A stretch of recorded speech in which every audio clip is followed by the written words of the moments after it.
What's up, Jet fans? I just finished watching Jets Game 7 at technically the Giants, but both play at MetLife. A sloppy 13-10 overtime win. Um, it was a very sloppy game. Um, Much like I think like the Broncos game, I do think the Jets were the better team overall, and so I think the better team won. But just a sloppy game. I mean, there's always the argument to be made: is it a sloppy game or did both defenses play well? I think actually both defenses played well with some offensive mistakes, and part of those mistakes were due to injuries. And I don't mean to go on a rant, but I find it absolutely despicable that the MetLife turf, I don't know if it's just coincidence or what, but clearly something is messed up. And the players who have to play on this turf every week are saying, please, please, please give us grass. Dude, we do not want to play on turf. And I know there's some conflicting reports on which one is better and stuff like that, and I get that. But if the players who are putting their bodies on the line are asking for grass, and the NFL is clearly willing to put in grass when it's the World Cup, then I think that players who put their body on the line week in, week out should get what they want. And if they say grass is better for them, then they should play on grass. And as we saw in this game, so many injuries in this game. The Jets were down to like their third string center. The Giants were down to their third string quarterback. Um, and there were more injuries than just that in a sloppy game. Some may say it's due to the turf, others disagree, but I think that if the players were putting their bodies on the line, say they want grass, and it's not a like the NFL is clearly willing to put the money into put grass down there when it comes to soccer. I think it's kind of like despicable that they are not doing it for their own players. So I want to see some change. The players want to see some change, and I think Aaron Rodgers' injury was the biggest one, but I think after this game too, there's gonna be lots of people saying, "Why are the players playing on a surface that hurts them when the NFL is willing to put in the money when it comes to the World Cup, but not for their own players?" Um, all right, sorry about that rant. More importantly, I don't know more importantly, but for the Jets, anyways, they have a winning record, 4-3. And it's just weird. Like I mentioned, the Broncos, it was a sloppy against the Jets. Just overall play sloppy against bad teams, and then good against good teams. And the Broncos in this game, the sloppy games and the good teams, they played good against the Bills. Obviously, it was that game. I guess was sloppy too, but they played good against the Chiefs, and they played really good against the Eagles and got the win. So it's just a weird thing I noticed about this team. So it's hard to judge them, but I do think with their record, they're still in the playoff hunt. Aaron Rodgers may be coming back soon. I'll talk about that at the end. But first, let's jump into the game. So I think the three biggest players: Zach Wilson, Brees Hall, Garrett Wilson. Um, they played really good. I think the announcers, like when it was looking like the Jets were kind of losing, the announcers kind of started turning on Zach Wilson and started making excuses for why this loss would be his fault. And like I really disagree with that. I don't think this loss was if they were like when they were losing, it was really not his fault. They were playing sloppy, absolutely, but like his fumble was due to his third string center. Um, the receivers had lots of drops. It was a sloppy game. Brees Hall could have done more in the run game. So the announcers were kind of blaming him, and I don't think that was fair. I think the entire team, and then the defense as well. I'll get to them when I get to them, but they were also not. They played very sloppy as well. So the announcers were kind of turning on Zach Wilson, which I really did not like to see. I think the announcers were against him. Tiki Barber is a Giants, and then Matt Ryan, I just does not like. I've seen him announce for Zach Wilson before. I don't think he likes Zach Wilson. And this loss, if they lost, wasn't really his fault. But I think the final drive absolutely was Zach Wilson.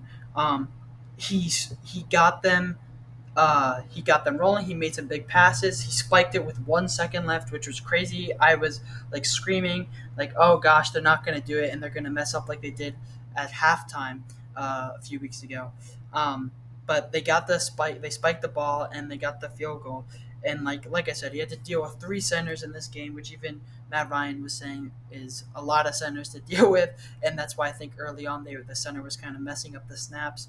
Um, but I think he played well. He didn't play great. Like, okay, he's still Zach Wilson, but when the team needed him, they got him. Like also the third down thing, they could not convert on third down until when they literally needed to, and Zach Wilson ran the ball for a first down. Um, and so he came in clutch when they needed him. He had a sloppy game, but so did the rest of the team as well. All right, Brees Hall. He had the long receiving touchdown and not a lot on the run game, but that's honestly fine. And what I will say, I love to see checkdowns. I want more checkdowns to Brees Hall because yeah, worst. It's like a 2 yard play. Sometimes get blown up for negative yardage, but I think most checkdowns are like 2 yard plays.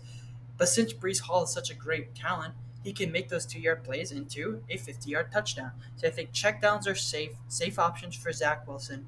And I want to see more of them, but I did see a lot of them in this game, and I really like that. And he obviously turned one of them into a big touchdown. And then Garrett Wilson. Zach Wilson clearly trusts and loves Garrett Wilson. Anytime he read man, he basically would throw it to Garrett Wilson, which if Garrett Wilson was any worse a receiver, I'd be kind of mad at. But Garrett Wilson one-on-one man coverage, he can beat that all day. And so I love to see him throw into Garrett Wilson. There was some miscommunication, but clearly Garrett Wilson is Zach Wilson's guy, and he's targeting him whenever he's going to be open and sometimes when he's not open. But when you have a talent like Garrett Wilson, which the Jets have not had for a very, very long time, you can do that. There's this one quote, I forget who it's from, but basically some receivers are open and then there's different types of opennesses depending on how talented the receiver is. And Garrett Wilson is absolutely part of that talent. So these three guys, I think, really played well. Obviously, Brees Hall could do more on the run game. Zach Wilson could have played better earlier on, but when the team needed them, they played well and they got the win. Um, all right, now defense. I want to put the asterisks on. The defense did play well this game. They held the Giants to 10 points, and they were running the entire game, but even when Tyrod was in there, they were stopping him, and then they stopped the run game for the most part. So they played well. But the penalties were absolutely killing them, and they were justified penalties. It wasn't like the refs were rigging this game or anything. These penalties were absolutely justified, and they just need to play they were playing sloppy and they put the Jets in bad positions. The first one was the Jermaine Johnson uh, penalty, unnecessary roughness. It was a little questionable, but he's got to know not to do that. And they gave that which should have been a field goal ended up a touchdown because of that penalty. The Tommy DeVito ran the ball in for a touchdown because of that penalty, and that is absolutely brutal. They need to fix that. That was sloppy. And then same thing. Michael Clemens got a penalty when the Giants were really backed up for a punt, and it nearly cost them the game. It gave them so basically both of those penalties turned what should have been 3 points to 7 points, and then a punt into for a first down. And so those penalties were absolutely killer. They came in at really bad times. They won, so some may say no harm, no foul, but oh my gosh, the penalties nearly cost the Jets the game. I do think if they lost, the loss shouldn't be blamed on Zach Wilson. It should absolutely be blamed on those dumb, stupid penalties.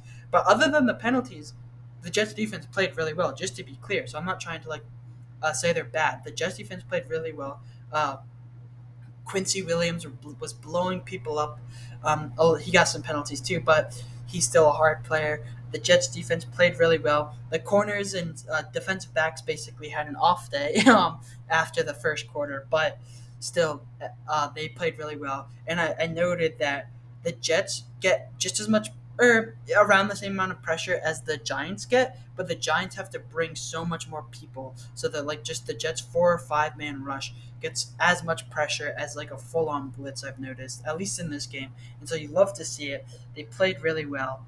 Just the penalties nearly cost them the game, and if they lost on the defensive slide, I'd be very mad. But they won, so the penalties almost lost them the game, but they didn't. The Jets offense helped out a lot, and the Jets defense played well for most of the game.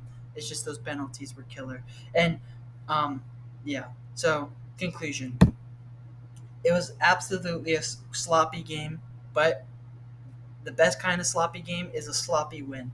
And that's what happened with the Jets. They got the win. Um, and so they now have a winning record. And moving beyond this game, Aaron Rodgers, you saw him on the field. He was more than just throwing the ball. He was like moving around and then throwing the ball, which he loved to see. He's making a miraculous recovery. I don't know what he's doing, but he's doing something and it's working.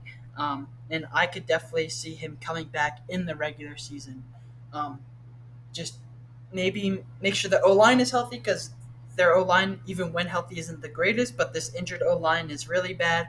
So maybe wait until the O line is healthy. But um, Aaron Rodgers could definitely come back in the regular season. And if he's coming on into a Jets team that has a winning record and they don't have a hole to dig themselves out of, I think he could then sail the ship and get them a winning record and into the playoffs. And then from there, it basically starts all over again. You just got to win games. Your record doesn't matter anymore. So I'm excited for the future. This win was crucial. If they lost, I'd be singing a very different tune. And they nearly lost. It went into overtime. But it was a sloppy game, but the better team won, I still think. The Jets were clearly the best team the entire game. It's just they were making dumb mistakes on defense, making some mistakes on offense, had some drops, but they got the win. Um, and so, yeah, I also will say the trade deadline is coming up, and for the first time in a very, very long time, the Jets should be, in my opinion, buyers. They did technically trade away McCole Hardman like a week ago, but he wasn't really doing anything on the team. Um, so if the Jets make any big play or trades, I'll probably make a video on that. But the trade deadline is coming up, and maybe Aaron Rodgers can work some magic. Maybe he can talk to some of his old friends. Devontae Adams is really not on a team that's winning. And well, the Packers are really not winning either, so maybe some of their older guys want to come to the Jets. I don't know. I don't know. We'll see what happens on the trade deadline. Um, but I think for the first time in a long time, this should be a happy day, the trade deadline, because the Jets should be bringing in new players.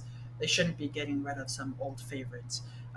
Anyways, thanks for watching. Don't forget to like and subscribe.